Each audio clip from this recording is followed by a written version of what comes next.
Maths mastery hub में आपका स्वागत है। बच्चों, आज हम कक्षा 10 गणित में अध्याय 2 बहुपद की प्रश्नावली 2.1 के प्रश्नों को हल करेंगे।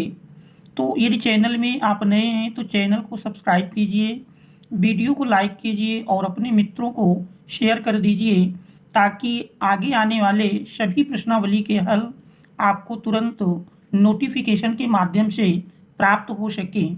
तो अब हम देखते हैं प्रश्नावली 2.1 का पहला प्रश्न। पहले प्रश्न में दिया है कि किसी बहुपद px के लिए y = px का ग्राफ नीचे आकृति में दिया है। प्रत्येक स्थिति में px के शून्यकों की संख्या ज्ञात कीजिए। तो देख रहे हैं पहले चित्र में जो हमारा ग्राफ है वो x अक्ष को किसी भी बिंदु पर प्रतिच्छेद नहीं करता। तो इस पहले चित्र में दिए गए ग्राफ के अनुसार इस बहुपद के शून्यकों की संख्या 0 होगी। चूंकि x अक्ष को किसी भी बिंदु पर प्रतिच्छेद नहीं करता, इसलिए इस बहुपद के शून्यकों की संख्या 0 होगी। और सेकंड चित्र में अगर देखें तो जो हमारा ग्राफ है, देख रहे हैं x अक्ष को एक बिंदु पर प्रतिच्छेद करता है, इसलिए इस दिए गए बहुपद के शून्यकों की संख्या 1 होगी। और यदि इस तीसरे चित्र में देखें तो दिया गया ग्राफ x अक्ष को 1, 2, 3 बिंदुओं पर प्रतिच्छेद करता है, इसलिए इस बहुपद के शून्यकों की संख्या 3 होगी। इसके बाद चौथे चित्र में अगर देखें तो चौथे चित्र में हम देख रहे हैं जो बहुपद का ग्राफ है वो x अक्ष को 2 बिंदुओं पर प्रतिच्छेद करता है, इसलिए इसमें शून्यकों की संख्या 2 होगी। और पांचवें चित्र में हम देख रहे हैं कि जो बहुपद का ग्राफ है वो x अक्ष को 1, 2, 3, 4 बिंदुओं पर प्रतिच्छेद करता है, इसलिए इसमें बहुपद के शून्यकों की संख्या 4 होगी।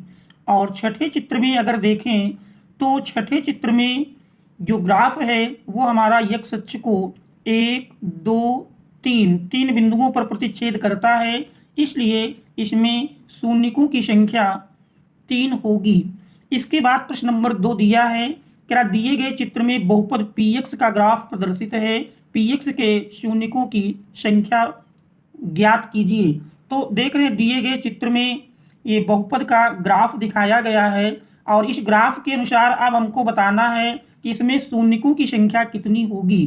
तो दिए गए चित्र के अनुसार देख रहे हैं बहुपद का जो ग्राफ है वो x अक्ष को केवल एक बिंदु पर प्रतिच्छेद करता है, इसलिए इस बहुपद px के शून्यकों की संख्या 1 होगी। इसके बाद अगर हम तीसरा प्रश्न देखें, तीसरे प्रश्न में दिया है कि प्रत्येक आकृति y = fx, जहां fx एक बहुपद है का ग्राफ है, प्रत्येक ग्राफ के लिए fx के शून्यकों को ज्ञात कीजिए।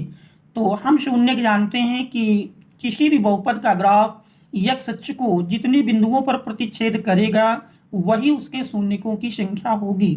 तो पहले चित्र में अगर देखें तो ग्राफ x अक्ष को 2 बिंदुओं पर प्रतिच्छेद करता है, इसलिए इसके शून्यकों की संख्या 2 होगी। दूसरे चित्र में देख रहे हैं ग्राफ x अक्ष को केवल एक बिंदु पर प्रतिच्छेद करता है, इसलिए इसके शून्यकों की संख्या 1 होगी। तीसरे चित्र में ग्राफ x अक्ष को केवल एक बिंदु पर प्रतिच्छेद करता है, इसलिए इसके शून्यकों की संख्या 1 होगी। चौथे चित्र में हम देख रहे हैं जो ग्राफ है वो x अक्ष को 3 बिंदुओं पर प्रतिच्छेद करता है, इसलिए इसके शून्यकों की संख्या 3 होगी। इसके बाद पांचवें चित्र में अगर आप देखें तो पांचवें चित्र में दिया गया ग्राफ x अक्ष को 1, 2, 3, 4 बिंदुओं पर प्रतिच्छेद करता है, इसलिए इसके शून्यकों की संख्या 3 होगी। छठे चित्र में देख रहे हैं ग्राफ x अक्ष को केवल 2 बिंदुओं पर प्रतिच्छेद करता है, इसलिए इसके शून्यकों की संख्या 2 होगी। तो बच्चों, इस प्रकार से प्रश्नावली 2.1 का हल हो जाता है। इन सभी प्रश्नों में दिए गए ग्राफ के अनुसार हमको शून्यकों की संख्या ज्ञात करनी थी। तो शून्यकों की संख्या यदि ग्राफ के अनुसार कभी भी ज्ञात करनी हो तो फिर ग्राफ x अक्ष को जितने बिंदुओं पर प्रतिच्छेद करेगा वही उसके शून्यकों की संख्या होगी। Thanks all of you for watching.